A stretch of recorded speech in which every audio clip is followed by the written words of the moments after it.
Welcome to the show, YouTubers. Say hello in the chat and make sure you smash the like and subscribe button as we welcome back and preview the Premier League this weekend with a couple of absolute crackers to look forward to. Let's have it. Joining me today is Nigel Reo-Coker, James Benge, and Joel Bay as we look ahead to the North London Derby and the Manchester Derby. So Qué Golazo begins right about now. Welcome in, everybody. Welcome to the boys and a warm golf clap. Welcome to our special guest, Joel Bay. Joel, welcome to the show. First and foremost, we got to ask you, how are you doing, buddy? Thank you so much for joining us. Listen, I'm doing well, man. I think the only thing that I'm not looking forward to is spending a whole hour listening to Nigel Reo-Coker. But besides that, I'm very, very happy to be on. Come on, let's get it cracking, man. Nigel, you are dodging the greatest named hurricane of all time at the moment in Florida. How's things going over there? It's not too bad, Ian, mate. It's named after yourself. Coming there, causing problems, and then just passing straight through like he did nothing. But we're all right. We're missing the brunt of it. It's more on the West Coast, but we're all right. We've got two people with the name beginning with J who are Arsenal fans and who are living in a bit of a bubble right now. And, you know, that thing, Ian, of if we finish in the top four, that's great achievement. I think that's I smell that in the air with these Arsenal fans, but we'll get into them in a bit, Ian. Ian, I've got one question, mate, before you go on to James. I thought we were discussing big clubs today. What is he doing here? What is it? What's going on? He played against loads of them. Yeah. Thank you, James. Thank you. And lost. Hey, everybody loves an FA Cup tie where Nigel Reo-Coker can get stuck in the mix right there. James Benge, how you doing, man? You just caught the international. It was a cracker. Have you recovered from England, Germany? No, I haven't. I was up till like 5 a.m. just buzzing about how special that England performance was, and then I watched USA against Saudi Arabia, and that really helped me get back to sleep.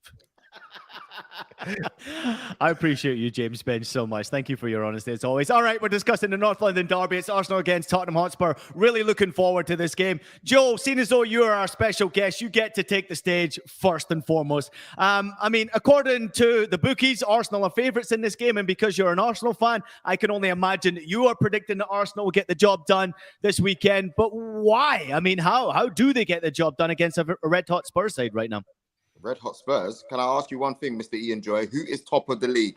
Thought so. Listen, if you look at us this season, you know, we've been missing. It's obvious that we were missing one or two players, you know. And with the arrival of Zinchenko and Jesus, to be honest with you, I don't even know if Zinchenko is fully fit at the moment. But I'll tell you one thing: his winning mentality, and Gabriel Jesus as well. They've just come in and they've actually just flipped everything over at Arsenal. The goals that Gabriel Jesus has got so far, 4 goals. Yes, there were a few memes going around before he scored the 4th one saying, oh, Son has equaled the same amount of goals in one game. But the reality is it's been the mentality, it's been the hard work, the graft, and he's popped up when we needed him. And last year we had Lacazette, who, you know, we all respected at the club, but he just didn't score enough goals. This year we got the firepower. And on top of that, there's one man who's a rock. Yes, he didn't play so well during the international game against Denmark the other day, but Mr. William Saliba, he has to be the best 21-year-old centre-back that you've seen in the Premier League. He has to be. So just with that alone, I'm very, very confident that Arsenal can come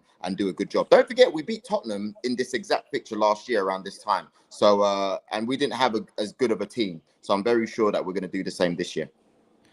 Ian, let me ask a question to James, the other Gooner fan, because I know what Joel's going to be about anyway. James, I'm supposed to be an objective journalist here. I'm just okay, but I'm saying from your opinion, because you're an Arsenal fan anyway. But anyway, who do you think's made the biggest impact at Arsenal? Saliba or Gabriel Jesus? Who do you think between the two, if you had to pick, has had that real impact that's really changed the mentality and dynamic of Arsenal that we've seen this season so far? Well, I was worried listening to Joel that I would be about to hear sort of the first set of sentences from an Arsenal fan that didn't rave about William Saliba. I was getting worried when he was sort of 30 seconds through. I was like, is he actually going to mention Saliba? But I think in the end, if you kind of say what has taken this team on to another level, that means they are top of the Premier League.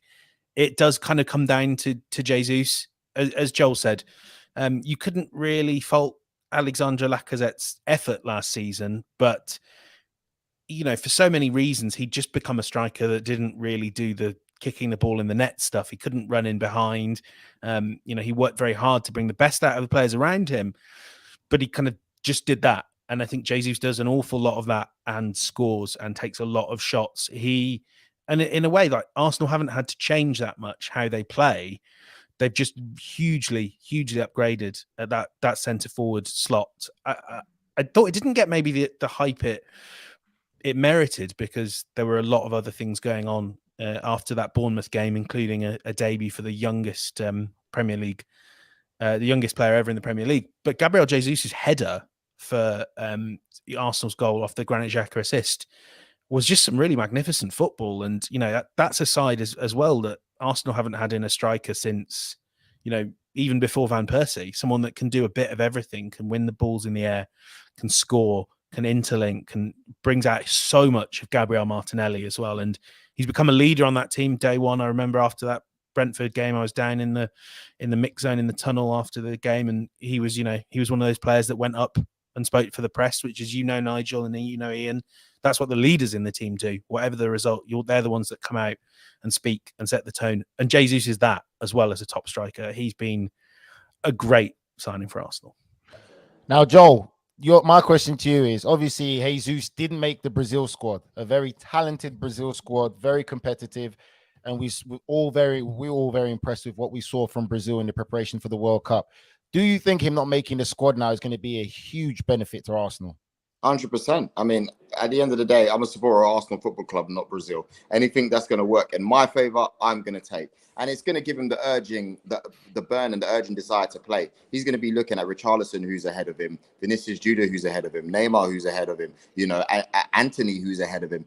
He's going to go back and say, okay, look, I've got like 8 weeks, right, to get myself ready. Probably 6 if you're looking at the announcement of the official squads. And he's going to be giving it his all. And let's be honest with you, we're going to need to rack up as much points as possible, because after the World Cup, I keep saying you're going to see a whole heap of funny behaviour. You're going to see players coming back, probably, bigger names, bigger profiles, bigger attitudes. So we want to make sure that we're making sure we're wrapping up as much points as possible. And I think him not going, and it's not just him that didn't go. Gabriel didn't go either, and neither did Martinelli. So that is actually going to make our team, I think, even stronger. With the unity we have, those boys are going to work extra hard in training, and we're going to make sure that we stay top of the league. Mm-hmm. Just to dive in on Gabriel Jesus, I know that in his case, basically Chiche didn't pick him because he knows he's going to the World Cup, and they know. But I think Richarlison, having scored 2 goals and having had such success on that first friendly, that speaks to Joel's point. It's going to light a fire in his belly, because I think Richarlison will be also those 2 strikers will be fighting for the number 9 spot in that World Cup opener. But the other one that Joel mentioned, and story on that, Gabriel Martinelli.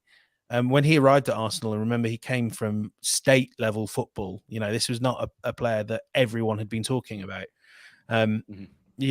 People who knew him were saying he's going for 2022. He has not been at Arsenal long. He joined in the summer of 2019, and everyone was talking about him as a player that would start in the under-23s. So you sort of said, oh yeah, no, that's good. It's always, it's good to dream big, isn't it? What was it David Brent said? Good to keep up the doodling. You never know. And here he is. And obviously it's going to be really tough for Martinelli. He's fighting against the likes of Neymar, Rafinha, Anthony, but he's in with a shout, and he's been playing like a player that knows if he can just get a run of form together, he can get in that 26. And so, I mean, he's the player I'm most excited to see in the Premier League over the next few weeks. I worry for him internationally. I mean, you're saying he has a chance, and obviously as Gooners, we're going to be like, yeah, go on Martinelli. We want what's best for him, but I don't see him getting into that Brazil team, if I'm honest with you. And hopefully we benefit from that. And that's just me being honest. Yeah, well, it's incredibly difficult to get into this Brazil squad. It's one of the most talented, if not the most talented squads that we have ever seen from Brazil heading into a World Cup. And I think what you're doing domestically for your club team is going to be so important, and especially with Arsenal flying so high, confidence flying high. I think it's puts those players who are fighting to get into that squad in a really great position to do so. Obviously, a lot of internationals to deal with now going into the North London derby. Does this change anything when it comes to either Arteta or Conte choosing his starting 11? Because you have to put into consideration now, Nigel, that a lot of players have traveled a long distance. I mean, we've got a ton of players, not just 5 or 6 who are playing in South American nations. We've got Asian nations. We've got all over the world when it comes to this game. Does that come into consideration of a manager's mind that these players might not be arriving back until probably tomorrow before they then get into training ahead of a massive game, which is the early kickoff on the Saturday? A lot of that has changed now, Ian. You'd have to say a couple of years back or years when we were playing, then yeah. But nowadays, these clubs are very well prepared. A lot of these clubs do organize private flights for some of their star players to return immediately after the game. So there's no messing around in a hotel and flying out the next day. So I think what happens is now they pay attention more to the science behind it of how much game time was played by these players, how they're feeling. They'll be conditioned straight away ready for the game.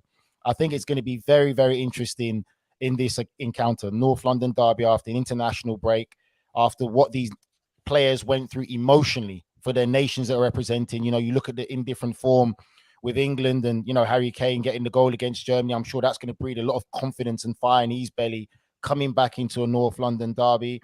Obviously, we talked about just Jesus right now missing out in the Brazilian squad. So again, we're hoping it's a good reaction, but we've got no guarantee it's going to be a good reaction. He could still really be hurt. He could still want to be part of the Brazilian squad. You know, no player really wants to believe they're being rested or say, oh, I want to rest. No, you know, they want to play football. And of course, you're seeing the success of Brazil and how the camaraderie is there, the togetherness, and everyone's talking about Brazil. That still might hurt an individual. Like we're all human beings as players, and he still might want to be part of it. He might not be thinking about Arsenal, not in a disrespectful way, but still thinking about representing his national team. Nigel, stop.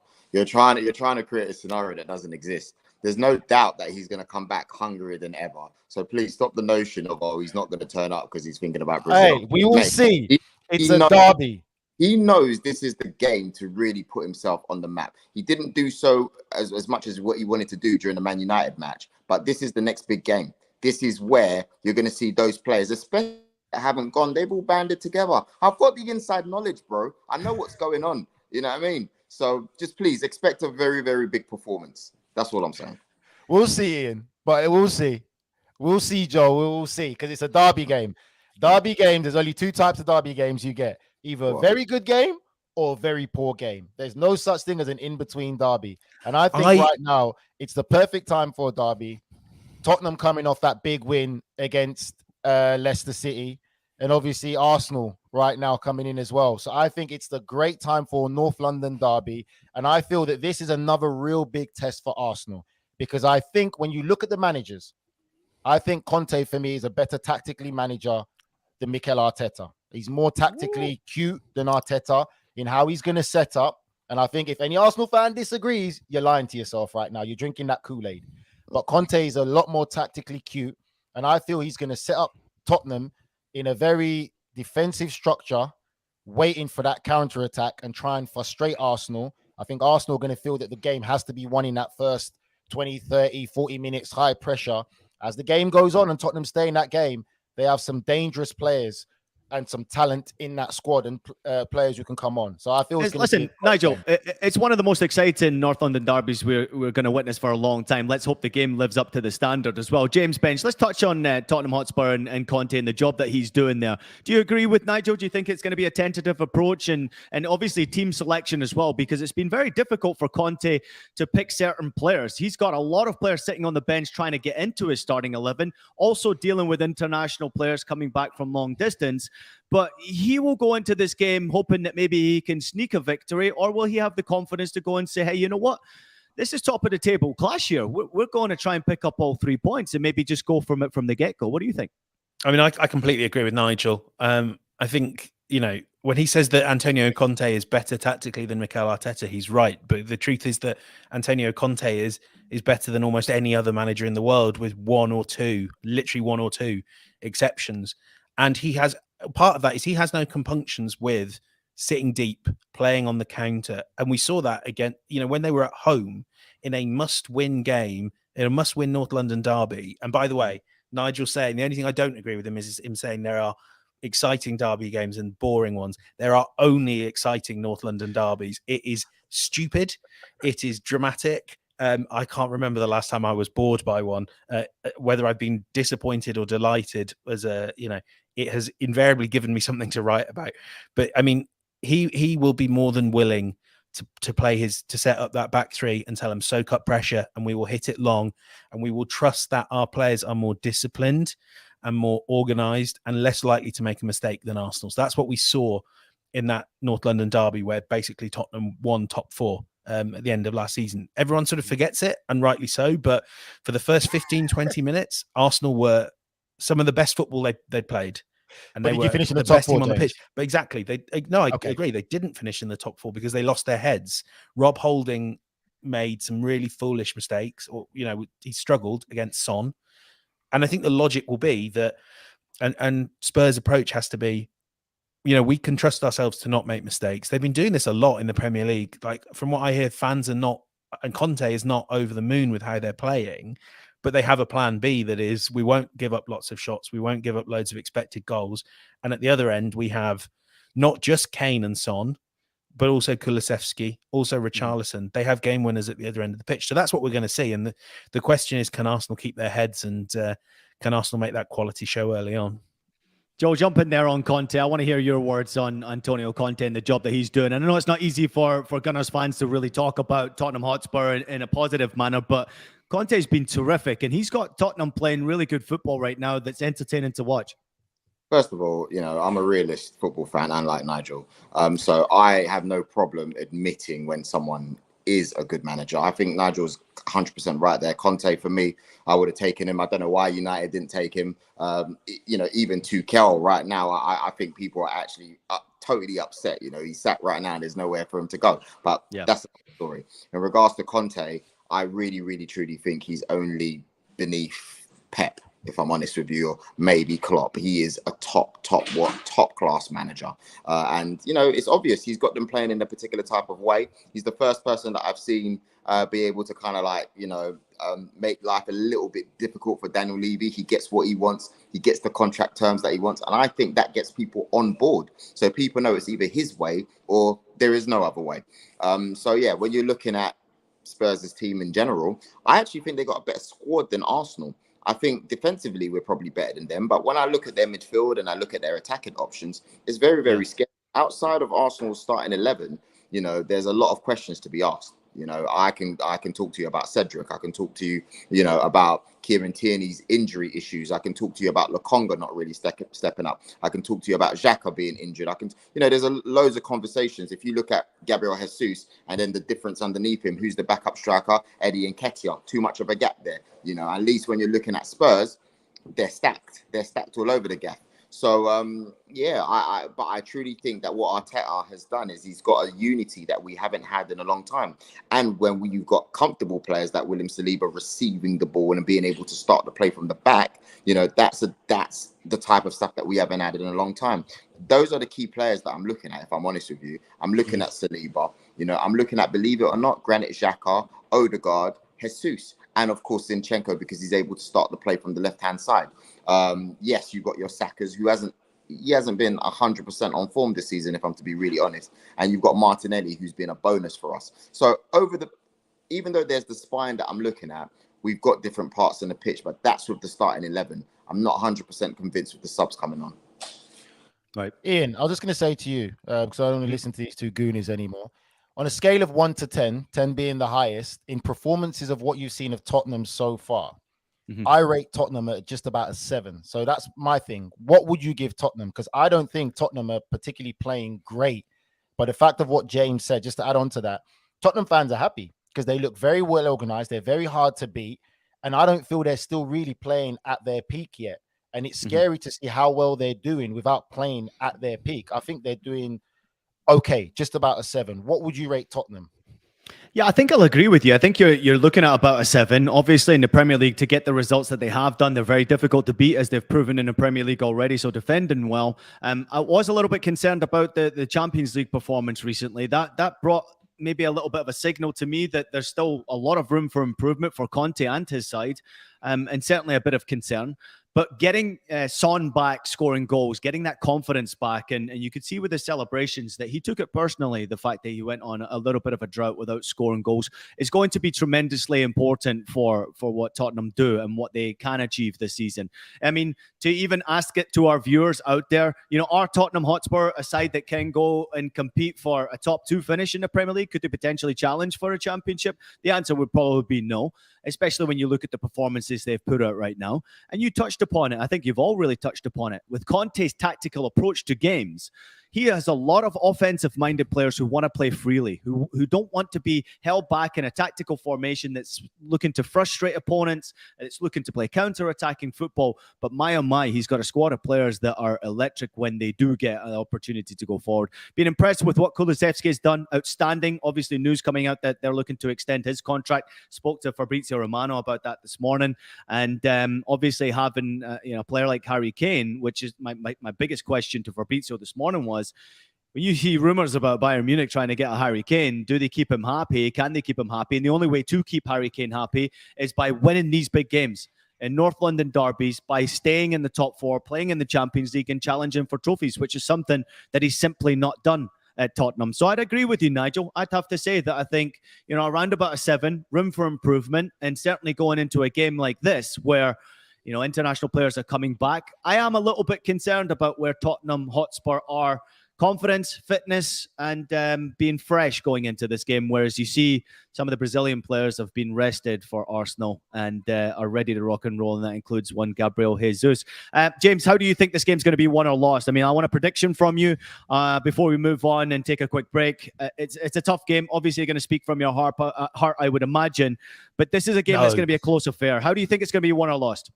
Well, I think even, you will accuse me of looking at of speaking with my fan hat on, but when you look at this objectively, Tottenham have won twice in Premier League games in North London, i.e., away from home.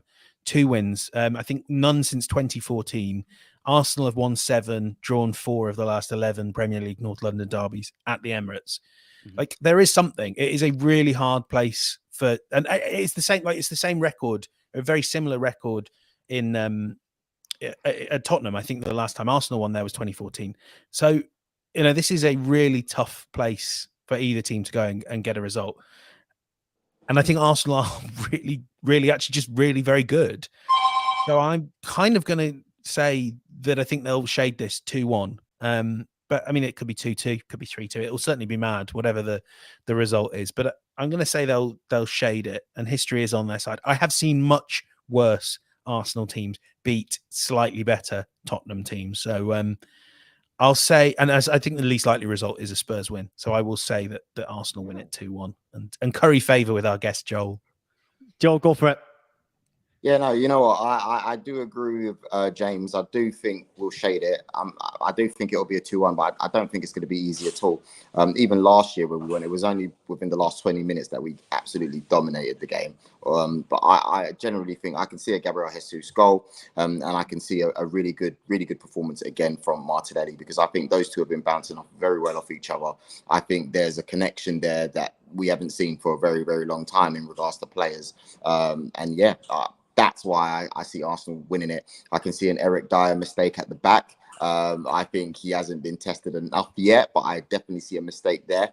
And just in general, I think we're riding high on confidence at the moment. The Brentford win.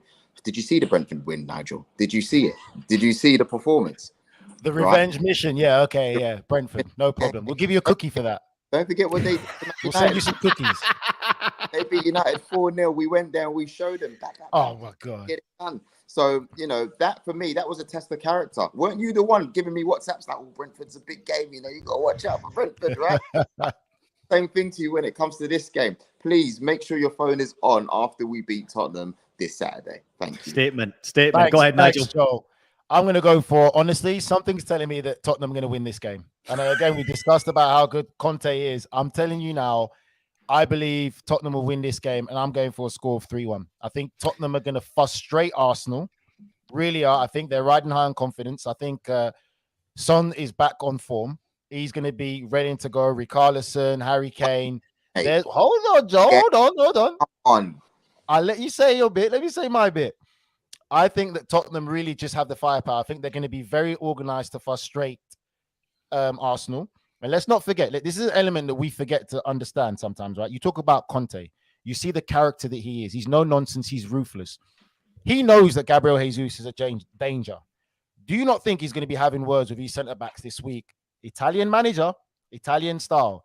They're going to be playing a bit of dark arts with Gabriel Jesus. Trust me. They're going to leave a mark on him early to let him know he's in a game, and they're going to really try and snuff him out from having such an influence.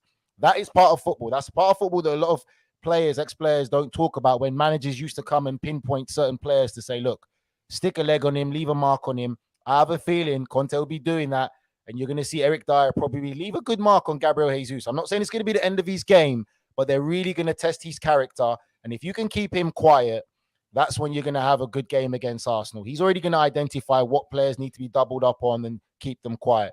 I think Tottenham are going to win this. I'm going to go with a 3-1 scoreline. Go on, Joel.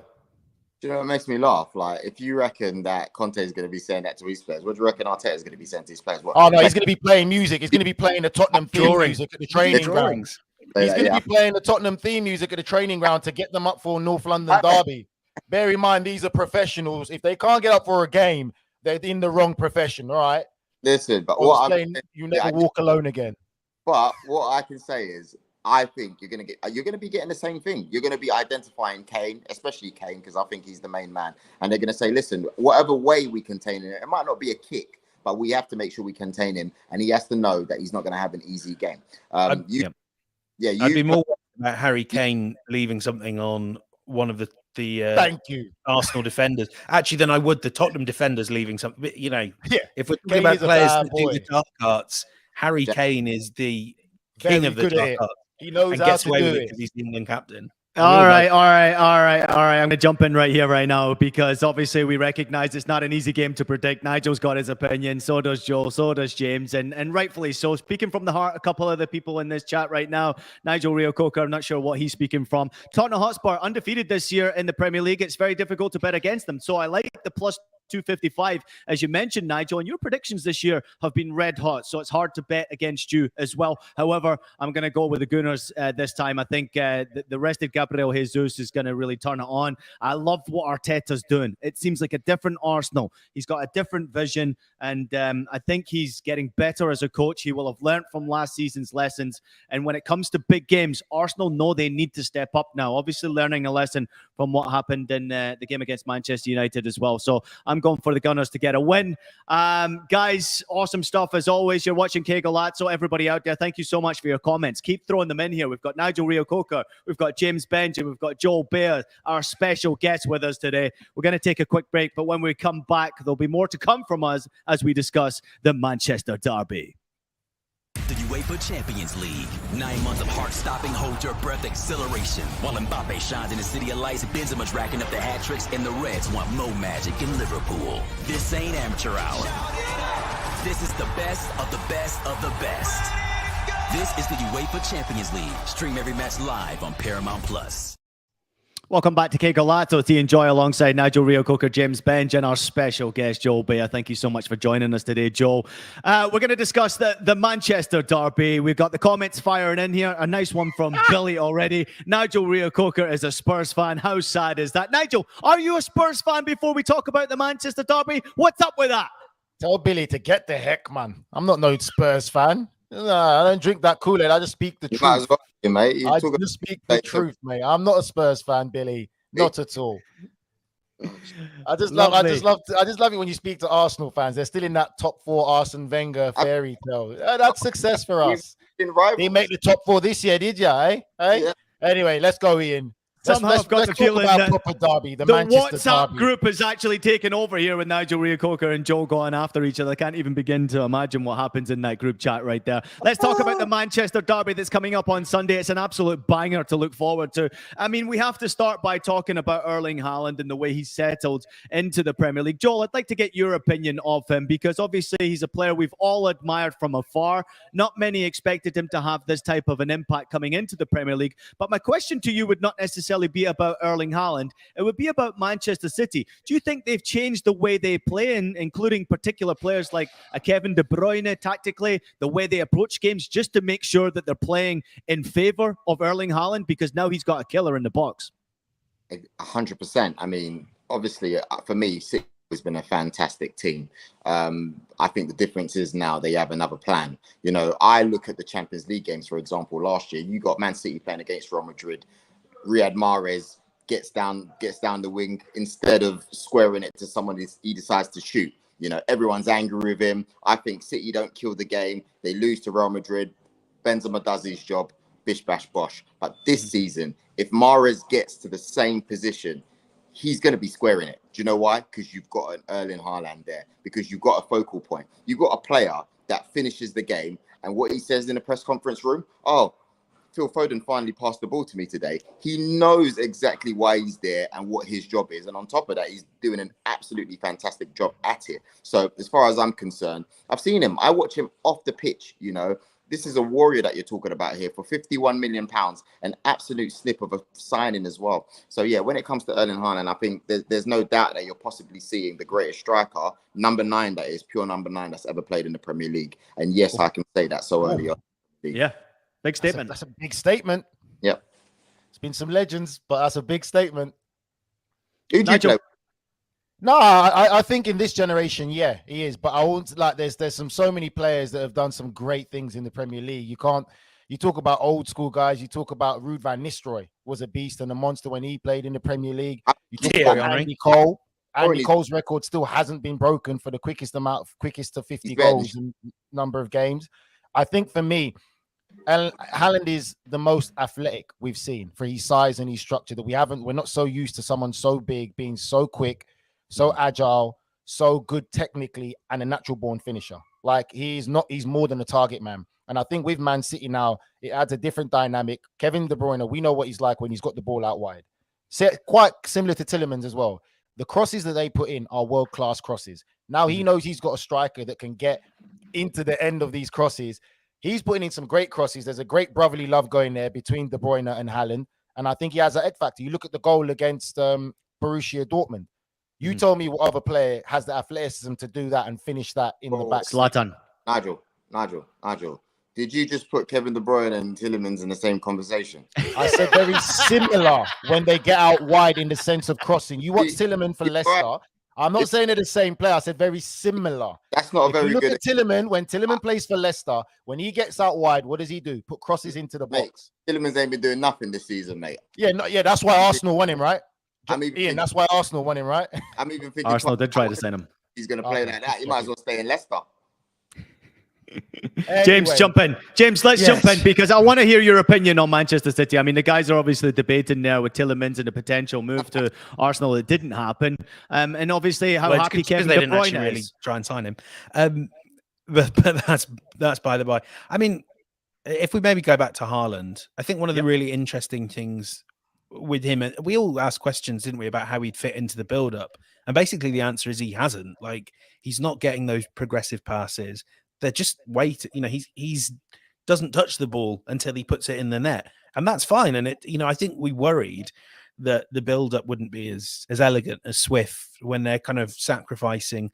You know, whether it was a Jesus, Sterling. I mean, often it was De Bruyne was basically the number 9, or Foden, a proper playmaker. And it turns out they didn't need that anyway. They can get the ball to the penalty area absolutely fine, and then Haaland does what Haaland does. I mean, kind of flipping it to Manchester United as well, I'm really intrigued by how, if Lisandro Martinez plays, how on earth he goes about defending Haaland. Like, I know it got very heightened, especially early in the season, the conversations about Martinez and the fact he's 5'9", and that would be, that would make it impossible. And to an extent, he's obviously shown an aggression and a quality on the deck that shows he can be useful. But I don't know how he goes about. He doesn't compete in aerial duels, and when people kind of show his aerial duel numbers, they're kind of quite false anyway. Because how often does he not go up for a header because he knows he's not going to win it, and he has to focus on making sure United win the second ball?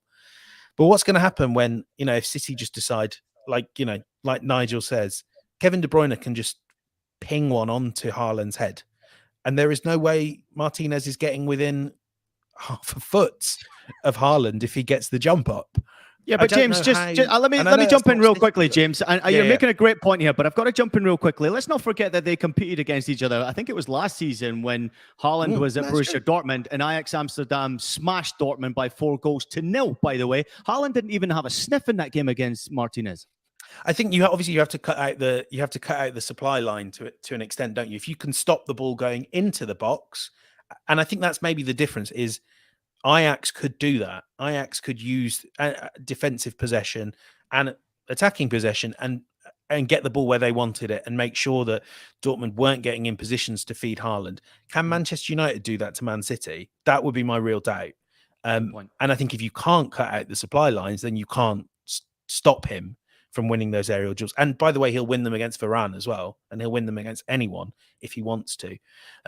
That's a really good point. And I have to say, I hadn't thought of that, you know, he has had success against him with Ajax. But sometimes I think, you know, with that Martinez debate in particular, we're kind of guilty of just sort of looking at the numbers or looking at the outcomes and maybe not sort of looking at what we didn't even see happen. The aerial duels, the challenges we didn't see happen because we know that Martinez will not be able to defend Haaland like that. The question is, does City feel like playing that? I know that Guardiola in particular, he won't want to just sort of win by hitting it. I mean, he's done it once or twice with Bayern before, hasn't he? But he won't want to win long ball style. But it's going to be a great way to dominate United. Yeah. I just want to add on to what James has said there, and I think it's true. And I think we talked about managers already. We talked about Conte, and obviously now you're talking about Pep. Now, we all know Pep is one of the managers who pays the most attention to detail. Sometimes he overthinks things.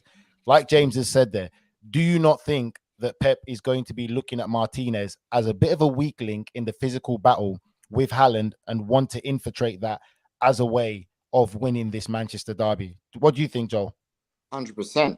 I mean, when James was talking, the only thing that came to mind is Ben Mee, you know, and I don't even think that was exploited as much as it could have been. But I looked at that and I thought to myself, when you have especially set pieces, because we know that Martinez is good when it comes to a one-on-one situation. He gets himself out there. He's obviously got a lot of heart, you know, good technical ability, but there's just some things that his body's not going to be able to do because of his height. And let's not forget, you're talking about all these goals that Haaland scored, Nigel. What are you going to do when you got a towering guy like that, you know, climbing up in the air? Even if you jump to the highest degree possible, you're not stopping him, you know. And on top of that, Haaland's one of the best when it comes to headering the ball. So I think you're gonna see a lot of plans, especially when it comes to set pieces. So yeah, for me, I reckon Pep's definitely going to be looking at that and saying this is an area we need to exploit. Yeah, it's a great point. We've got a comment coming in from Matt. He says Martinez is short, but harsh to call him the weak link when Harry Maguire is standing right next to him. It's a great comment right there. He won't be, will he? And if he is, like Man City are winning this 6-0. Yeah, the whole point is he won't be because it's mad to do so. It's a fabulous comment, and obviously everyone has the question marks over Maguire after what happened in the internationals and the lack of playing time as well this week. Joe makes a fantastic point right there about obviously playing into that direction when you've got someone who's such a big presence and then someone who's just has a disadvantage of a height. I remember playing one game against Leverkusen, and I was playing against Stefan Kiesling. I don't know if you guys remember Kiesling. He was like 6'5", right? And they put him out on my wing. I was playing left back in the game, and they put him out on my wing and just kept feeding balls right over to my channel. And I had absolutely no chance. And for the first 20 minutes, that's all their success just came down on that right-hand side because all they were doing was pinging the balls to him. He was flicking them on, and they were trying to get him behind their other three defenders. And tactically, you've got to make an improvement. You've got to try and change things as the game go on. But I don't know if you can change when you're playing against Erling Haaland because it's not just the height you're dealing with, it's the strength, it's the speed. If you mark him close, if you go up high, I mean, I think everybody's recognizing this, they get him behind. I mean, they're so dangerous to get him behind. So there's no escaping this, no matter which way tactically you approach this game. If you are Ten Hag, Manchester City will find a way to freaking break you down. They're that good because it's not just Erling Haaland. It's the players who play around him. It's the midfield who gets forward. And it's all the other things that Erling Haaland does as well. Nigel, you agree? I 100% agree with you. Yeah, they will find a way. And again, like we've already discussed it, Pep for me is one of the managers who pays attention to detail. The thing about Haaland is, even if it's not Martinez, I don't feel Manchester United have a defender good enough or capable enough to be able to handle him. That's just the reality. The squad they have right now isn't good enough where they can say, right, we trust him going in one-on-one battle who will be able to at least keep him quiet while everyone else can do their job. So I feel that they will find a way. I feel that Manchester United are still kind of rebuilding, finding themselves and their identity. I don't think they're at that level yet of consistency. I think, again, it's another great game. It's going to be a great Manchester derby. But I just feel that Manchester City are just too well equipped, player-wise, squad-wise, depth, tactics, substitutes they can bring off the bench to really change that game, where Manchester United is still very limited. You know what I want to do? I just want to say quickly, Nigel, the more that I'm looking at Man United's defenders, we're talking about Martinez being the issue here. He's probably the best striker, the best defender they have to come against Haaland. 100%. From a defensive point of view, you're right, Joel. From a defender to defend, he is the best they've got. But because he's smart. Because he's smart, right? He uses his brain. He uses his brain, and then also he does play with a lot of heart and passion. But the problem is, like you said, the reality of it is, it's the physical difference. Haaland isn't just tall and can't jump. No, he's tall and can jump and be dominant in the air. There's only so much Martinez will be able to do. And that's the problem that you're going to have. And even with so much attention being played to Haaland, we're forgetting about the top luxury players that Man City have around him that can cause problems in all other areas of the pitch as well. It's true. It reminds me when we used to play together, Nigel, and I used to bully you because you're so much better. Remember? You're still bullying him right now, Joe. James Bench, go ahead, take it away. I know you've got some things on Manchester United. Let's talk about them for a minute.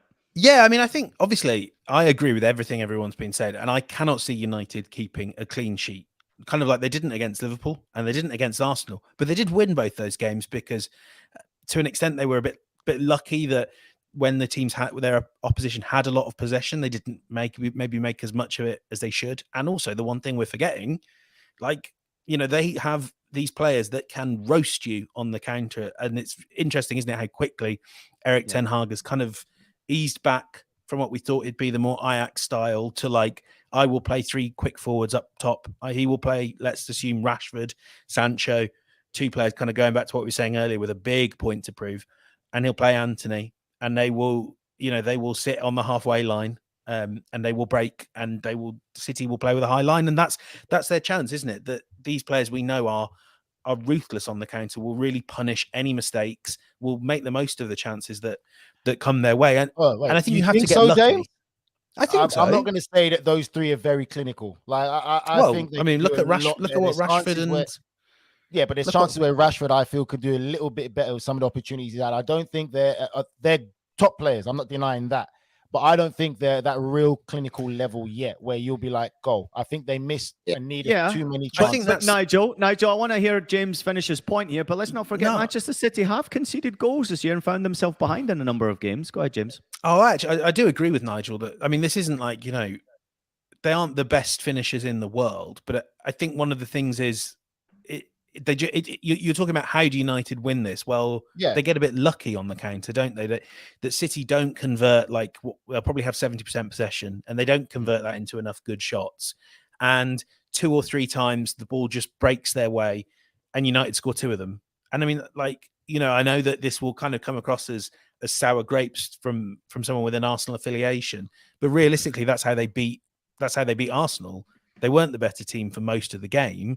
But like when the chances came their way, Rashford took them. And I think that's where United are. And the forwards are good enough. I agree with you, Nigel. They are not world class or anywhere near it, but they are good enough that if you do give them those chances on the counter, you might concede. I mean, I'm saying all this. I don't see this being anything other than a City win, but that's the only way I see United doing it. And I don't think that's impossible because Joel, we've seen it done.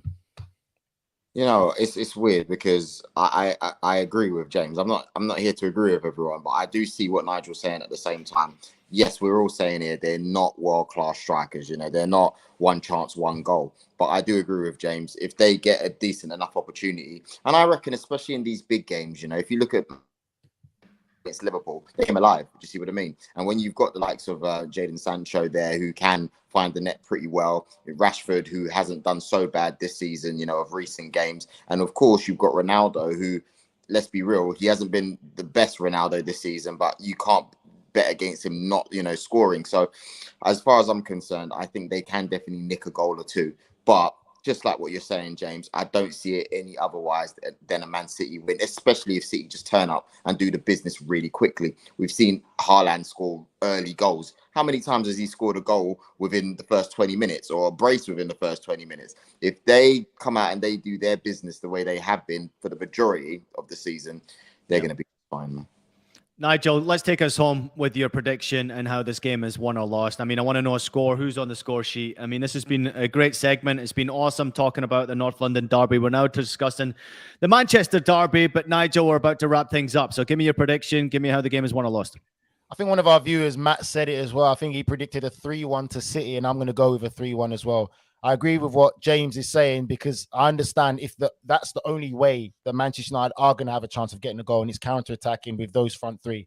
My thing is, they're just not as clinical as Haaland. I think Haaland will be more clinical, and I think the City have that edge to be more clinical in this game and decisive.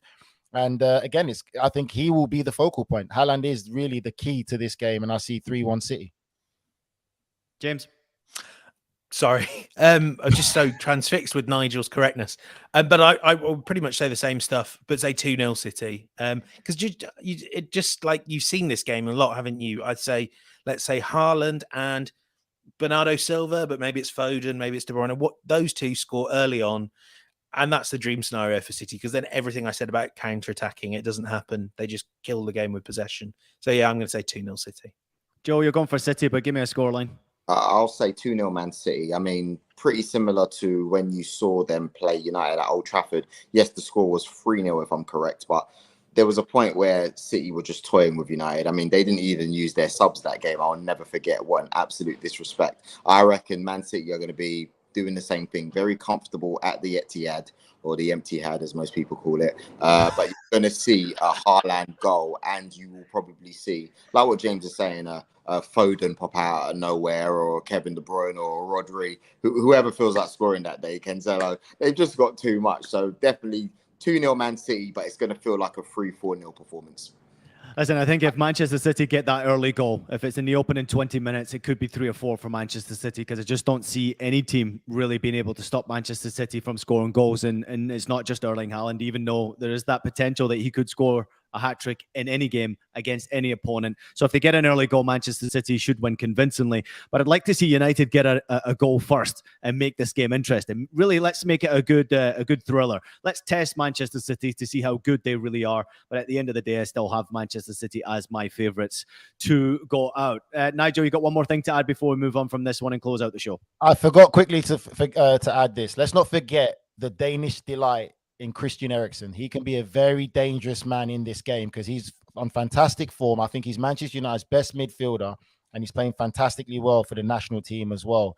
He's another guy that I forgot to mention that can be a real difference maker in this game. If he can get the ball in time and space in midfield, he will provide that killer pass for that front three, and it's just one of them now, just to put it into the back of the net and be ruthless. Yeah, he was on the score sheet in the international break against Croatia. Just recently had another outstanding performance as Denmark had a big victory against France in the Nations League. Thank you very much, gentlemen. But before we let you go, Nigel, I want to just throw something at you real quickly, because it was breaking news yesterday that a little shout out, I guess, more than anything else, former Manchester City and a former partner of yours in midfield, Fabian Delph, announced his retirement yesterday on his Instagram. Little shout out to him from you. Yeah, mate. Delphi's my boy. He's my guy. We still talk in the group chat. Obviously, I don't know. He's just going through a little change in direction right now. Great kid. I remember when he first came to Villa from Leeds for us, and I took him under my wing. Became very close. His funniest story is when we played Arsenal away, and me and him got into a bit of a row about pressing or staying at home, and we had a bit of an argument. But we've always been had that brotherly love and stuff. He's a great talent. I think he's still young, and I still believe that he's got a lot to offer the game, but it's a personal decision that he made himself, and he's a tremendous character. And he's not, what I like about Fabian is he's not your typical footballer. When you get to know him personally, and Joel can probably add to it, because Joel meets a lot of these high profile footballers that we talk about, and Joel will be able to tell you the difference between, yes, he's a footballer, but there's some that have that extra bit about them as a human being more so than a footballer, and that's Fabian Delph. Mm-hmm. Joel, you have been an awesome guest. Thank you so much for joining us. Where can all of our viewers catch your content? Where can they follow you? Let everybody know, please. Oh, man, you can catch me almost every day on the 5 channel. 5 is a platform owned by Rio Ferdinand, but it's been open to content creators worldwide, and I'm happy to say that I'm one of the leaders of the channel, and it's fantastic content. I've got Nigel coming on soon. Ian, we got to sort it out so you guys can come on, and James as well. But yeah, this is where I do the majority of my talking. But you can also find me on Instagram, Joel Bayer 1. Please give me an ad, a message. Love to hear the feedback. Also on TikTok as Cheeky Sport, almost on 300,000 followers. So please get following. Thank you. Boys, thank you so much. Nigel Reo-Coker, James Ben, tremendous as always. And what a special guest we had today in Joel Beer. Thank you, Joel, for joining us, and good luck going forward. Let's hope we get you back on more often, because this has been a lot of fun. Gentlemen, thank you as always. Enjoy the weekend. Some big games coming up. Make sure you check out the previews from the guys tomorrow. That will be coming your way. We also did a segment with Fabrizio Romano this morning, which was eye-opening. Talks a lot about the North London derby with both Arsenal and Tottenham, some players they missed out on in the recent transfer window, and what he thinks that Arsenal will do in the transfer window coming up as well. So please make sure you go onto our YouTube page to find that one out as well. Thank you so much to everybody for watching Qué Golazo and listening to Qué Golazo. Please take a minute to leave us a rating and a review on your favorite podcast platform. We are available on Apple Podcasts, Spotify, Stitcher, and anywhere else you listen to your podcast. We are also available, unfortunately for Nigel, on video. So subscribe to us on YouTube. Make sure you visit youtube.com/Qué Golazo. Love you, boys. Thank you so much for joining us today, and love everybody out there for tuning in and joining us. Enjoy the games this weekend. Ian, you got to be a foundation, mate. Take it off.